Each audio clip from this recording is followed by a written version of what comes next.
মা, নাইমাকে নিয়ে ওর বাবার বাড়ি যেতে চাই কালকে। আমি তো দুদিন পর চলে যাব, তাই ওকে নিয়ে একটু ঘুরে আসতে চাই। তুমি কি বলো? নবীরন বানু ছেলের মুখের দিকে কিছুক্ষণ তাকিয়ে থেকে বলেন, ঠিক আছে বাপ, তোর যেটা ভালো মনে হয় সেটাই করিস। ঠিক আছে মা, তাহলে তুমি ঘুমাও, অনেক রাত হয়েছে। তুইও গিয়ে ঘুমা বাবা, সারাদিন তো তোর ওপরে অনেক ধকল গেছে, তোর বিশ্রাম নেওয়া দরকার। আচ্ছা মা। তাওহিদ মায়ের রুম থেকে বেরিয়ে সোজা নিজের রুমে চলে আসে। রুমে এসে দেখে নাইমা এখনো না শুয়ে বসে আছে। তাওহিদ জিজ্ঞেস করলো, তুমি এখনো শোওনি কেন? নাইমা স্বামীর দিকে তাকিয়ে বলল, আপনার জন্য অপেক্ষা করছিলাম। তাওহিদ মুচকি হেসে দরজাটা আটকিয়ে নাইমার কাছে এসে বসে। নাইমার মুখে হাত দিয়ে বলে, কালকে আমরা তোমাদের বাড়িতে যাচ্ছি বেলিফুল। কালকে থেকে পরের দিন আবারও চলে আসব। নাইমা নিষ্পলক চোখে তাকালো তাওহিদের দিকে। তাওহিদ তার দিকেই তাকিয়ে আছে। নাইমার চাহনি দেখে তাওহিদ বলল, কিছু বলবে? আপনি আমাকে বেলিফুল বলে ডাকেন কেন? নাইমার প্রশ্ন শুনে হাসলো তাওহিদ। তারপর বলল, তুমি আমার বেলি ফুল। বেলি ফুলের সুবাসে যেমন চারিদিক সুগন্ধে মাতোয়ারা হয়ে যায়, তেমনি তোমার সুবাসে আমার ঘর ভরে যায়।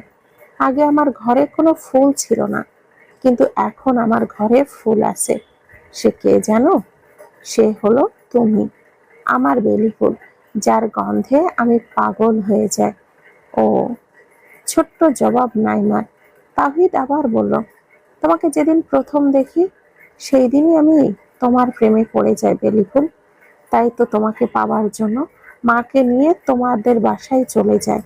আমি জানি তোমার বয়সটা কম, কিন্তু আমার দৃঢ় বিশ্বাস একদিন তুমি আমাকে বুঝবে, আমার ভালোবাসা উপলব্ধি করতে পারবে। অনেক রাত হয়েছে, চলো ঘুমিয়ে পড়ি। নাইমা মাথা নেড়ে আচ্ছা বলে। তারপর দুজনে ঘুমিয়ে পড়ে। পরের দিন সকালবেলা নাইমা তৈরি হয়ে তাওহিদের সাথে বাবার বাড়ির উদ্দেশ্যে বের হচ্ছে। নাইমা শাশুড়ি মায়ের কাছে গিয়ে বলল, মা, আমরা যাচ্ছি, কালকে চলে আসব। নবীরন বানু হেসে বলে, সাবধানে যাও বৌমা, আবার সাবধানে ফিরে এসো। নিজের খেয়াল রেখো, তোমার গর্ভে কিন্তু আমাদের রক্ত, তার খেয়াল রেখো। আচ্ছা মা। অতঃপর রওনা দিল বাড়ির পথে। নাইমা পৌঁছে গেল তার পরিবারের কাছে। তাওহিদ শ্বশুরবাড়ি আসার পথে মিষ্টি, ফল মূল এগুলো কিনেছে, সেগুলো শাশুড়ির হাতে দিল। নাইমার মা হাসি খুশি মুখে জামাইয়ের কাছ থেকে মিষ্টির প্যাকেটগুলো নিল। নাইমা বাবা মা ভাই বোনকে পেয়ে খুব খুশি হলো। নাইমার বাবা নতুন জামাইয়ের জন্য বাজারে গেলেন বাজার করতে। বাজার থেকে ফিরে তার স্ত্রীর কাছে বাজারের প্যাকেটগুলো দিলেন রান্নার জন্য। নাইমার মা মেয়ে জামাইয়ের জন্য রান্না করলেন। তাওহিদ পেট পুরে শ্বশুর বাড়ির খাবার খেলো। এত খেতে চায়নি, শাশুড়ি তাকে জোর করে খাইয়েছে। একদিন কেটে গেল, নাইমাকে ফিরে আসতে হলো শ্বশুর বাড়ি। তার যে এটাই এখন থাকার জায়গা, বাবার বাড়ি এখন আত্মীয় বাড়ি, বেড়ানোর মতো জায়গা। সময় যেন খুব দ্রুত চলে যাচ্ছে, তেমনি তাওহিদের যাওয়ার সময়ও হয়ে গেছে। আজ রাতেই তার ফ্লাইট, পাড়ি জমাবে মালয়েশিয়ায়।